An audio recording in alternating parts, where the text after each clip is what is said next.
Shampoos तो आपने काफ़ी यूज़ किए होंगे, मगर ये शैम्पू बार मैंने पहली बार अपनी लाइफ में यूज़ किया। आज मैं देने वाली हूँ अर्थ रिदम के शैम्पू बार्स का रिव्यू।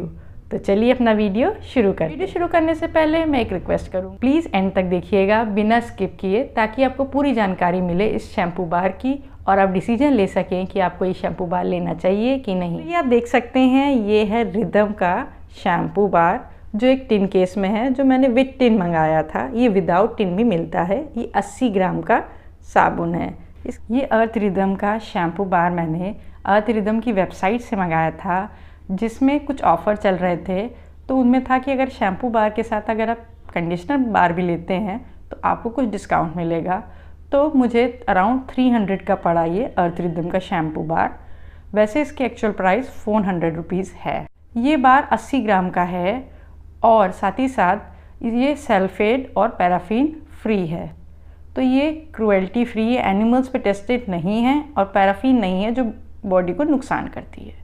जब भी आप एक शैम्पू ख़रीदते हैं तो आप इन्वायरमेंट को पोल्यूट भी करते हैं। तो प्लास्टिक की बॉटल लेते हैं, उसमें वो शैम्पू रहता है। शैम्पू में इतना ज़्यादा झाग होता है कि वो पानी को पोल्यूट करता है। साथ ही साथ वो बॉटल डिकम्पोज नहीं होती है, तो वो इन्वायरमेंट के लिए खतरा है। अगर आप सोप यूज़ करते हैं, शैम्पू सोप्स इस्तेमाल करते हैं, तो आप इन्वायरमेंट को बचाएंगे। अपनी तरफ से एक पहल करेंगे कि इन्वायरमेंट को सेव किया जा सके। प्रोसीजर को नहीं पढ़ा और डायरेक्ट ही सोप लगा ली अपने बालों में, तो आपके बाल उलझ सकते हैं। इसका प्रोसेस ये है कि आपको सोप को घिसना है। जब उसमें से झाग निकले, वही झाग आपको अपने बालों की स्कैल्प्स में लगाना है। आपको इस बात का ध्यान रखना है कि आपको पूरा साबुन, जैसे आप पूरी बॉडी में साबुन घिस लेते हैं, उस तरह से इस बार को नहीं घिसना है। सोप बार की बात करें तो इस सोप बार में बहुत सारे नेचुरल इंग्रेडिएंट्स हैं, जिसकी वजह से इन्होंने हाईलाइट भी किया है कि अगर इसका कलर नॉर्मल कलर से चेंज होता है तो वो नेचुरल है, क्योंकि इसमें नेचुरल प्रोडक्ट्स पड़े हुए हैं। इसमें मिल्क प्रोटीन है जो आपके बाल को अच्छा करता है। इसका रेगुलर यूज़ अब आप जब करेंगे तो आप देखेंगे कि इसके कम साबुन लगाने से झाग बहुत अच्छे से बनता है, बाल अच्छे से साफ़ होते हैं। मगर इसका एक ड्रॉबैक जो मुझे समझ में आया कि बाल जो है थोड़े उलझने से लग जाते हैं। तो सिर्फ शैम्पू बार यूज़ करने से आपके बाल उतने नेचुरल नहीं होते। या तो आप अगर पहले तेल लगाएं, उसके बाद इस शैम्पू को इस्तेमाल करें, तो आपके बाल बेहतर रहेंगे। या फिर शैम्पू करने के बाद आप इसके साथ जो कंडीशनर बार आता है, आप उसको यूज़ कर सकते हैं। उससे आपके बाल थोड़े बेटर रहेंगे। इस सोप बार के साथ बस एक झंझट है कि आपको इसको सुखाना पड़ेगा, क्योंकि बिना सुखाए आप अगर इसको किसी भी केस में रख देंगे तो वो बहुत जल्दी गलता है। ये वाली हूँ अर्थ रिदम के कंडीशनर बार का। कंडीशनर बार इसका भी वही सोप जैसा है।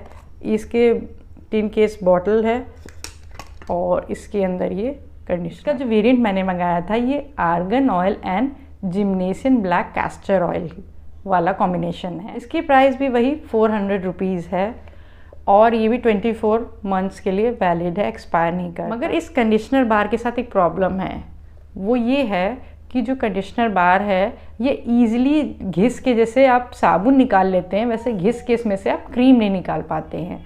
ये बहुत हार्ड है और इसमें से बहुत देर बाद ही, बहुत घिसने के बाद ये कंडीशनर में से जो है आपके क्रीम निकलती है कि आप उसको बाल में लगा सकें। और आप डायरेक्टली इसको लगा नहीं सकते, क्योंकि गीले बाल में अगर आप इसको लगाएंगे तो आपके बाल और उलझ जाएंगे। तो इन सब चीज़ों का ध्यान रखने वाला है। मेरे अनुसार शैम्पू बार को गो है, मगर कंडीशनर बार के लिए नो है, क्योंकि कंडीशनर बार बहुत डिफ़िकल्ट टू यूज़ है। इसको थोड़ा इम्प्रूव करने की ज़रूरत है अर्थ रिदम। तो ये था मेरा ऑनेस्ट रिव्यू अर्थ रिदम के शैम्पू बार और कंडीशनर बार का। अगर मेरा अभी रिव्यू आपको डिटेल्ड लगा, इन्फॉर्मेटिव लगा, आपको एक ओपिनियन बनाने में हेल्प किया कि मुझे ये लेना चाहिए कि नहीं, तो प्लीज़ मेरे चैनल मॉम्स गाइड बुक को सब्सक्राइब कीजिए और बेल आइकन हिट करना मत भूलिए।